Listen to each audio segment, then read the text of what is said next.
Well, now before I can actually do the barrel trimmer thing, I've got to get the wax plugs out of the end. And this is one way of doing it.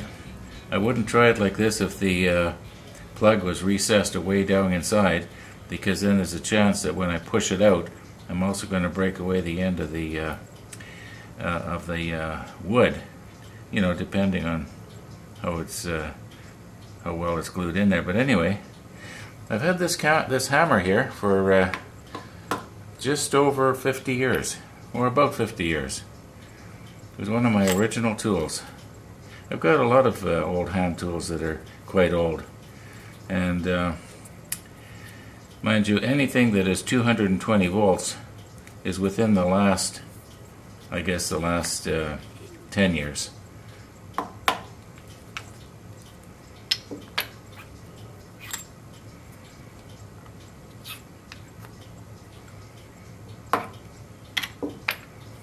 This is going quite easy. I probably don't need the hammer. Let's just try it, see if I can just push it out. Yeah. Oh well, at least you got to see my hammer. Now, I was just doing a little calculating here, and I was thinking back to, when did I buy that hammer?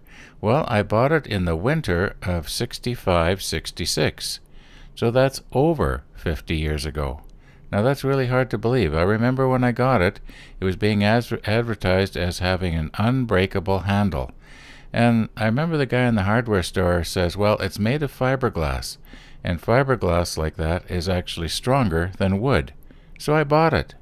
He was right. I haven't broken it yet.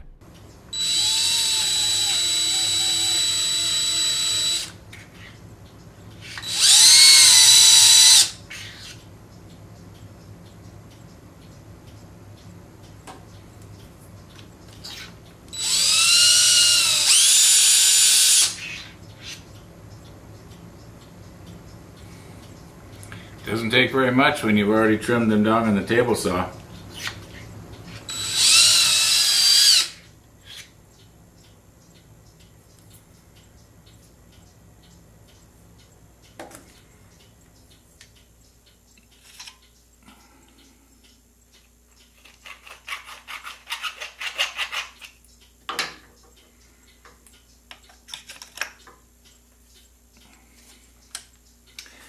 Well, we're just about ready to turn.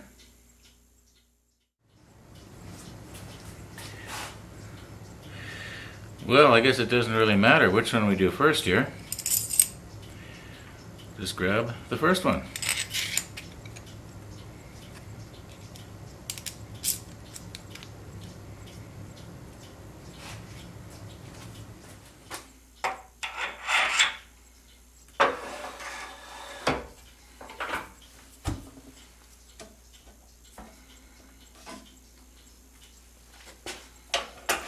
And now I get to try out my narrow tool rest.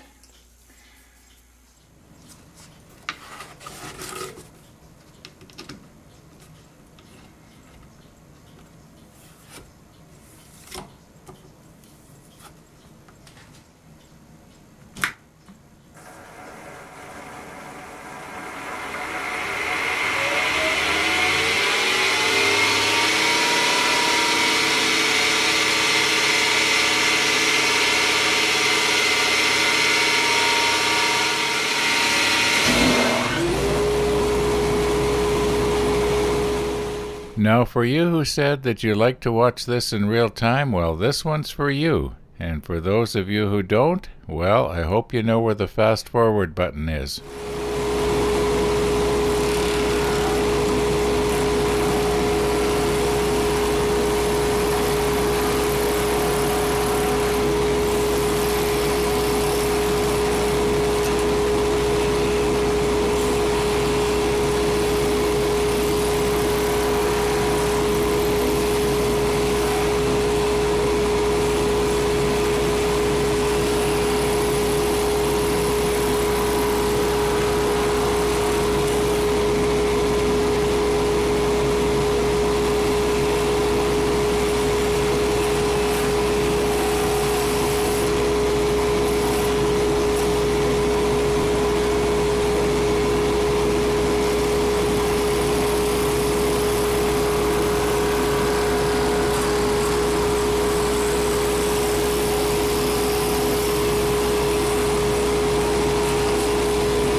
Well, normally what I would do is I would add the CA glue to the crack here, except that I'm afraid it's going to adhere itself right to the bushing.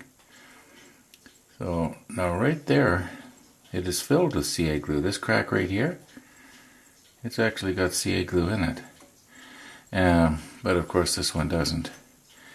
So I'm going to use the nylon bushings and just fill those cracks, and then put the blank back on the metal bushings. I'll probably have to use the barrel trimmer again, but that's alright. Now I'm just going to use thin here, at first at least, and I may use the curing agent, I'm not sure yet. See what sort of seems to happen.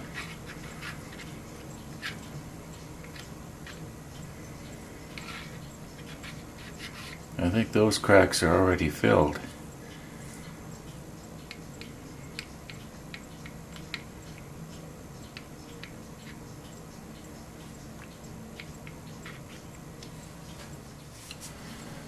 Now, is that still liquidy?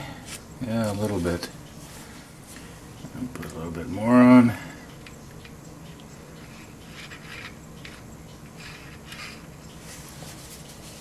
And maybe a shot of curing agent.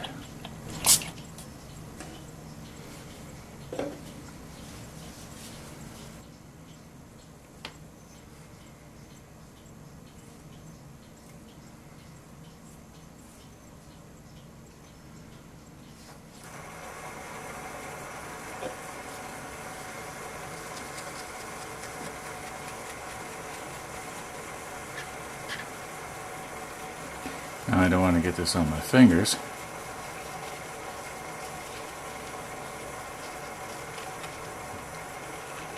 Look at the fumes coming off that. Better get my face away from there.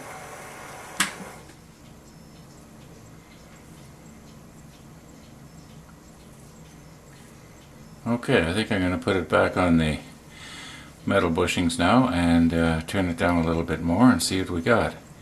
Can always add more later.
I've sanded right up to 800 grit here, and I can see one little tiny flaw here.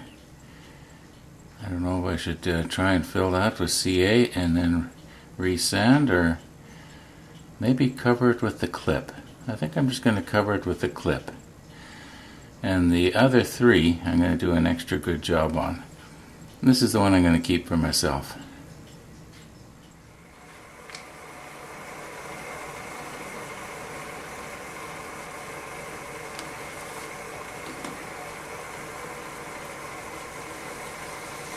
This is the cut and shine.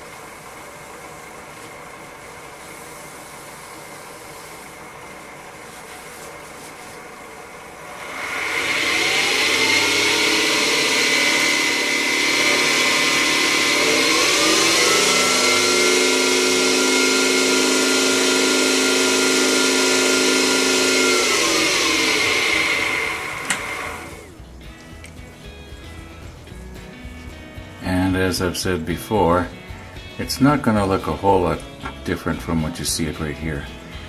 It's only had one application of the cut and shine, but after 4 or 5 it'll still look pretty much like that, maybe just a little bit more shiny. Well, I lost track. I think I did 5, for sure 4 coats. That's about as good as it's going to get.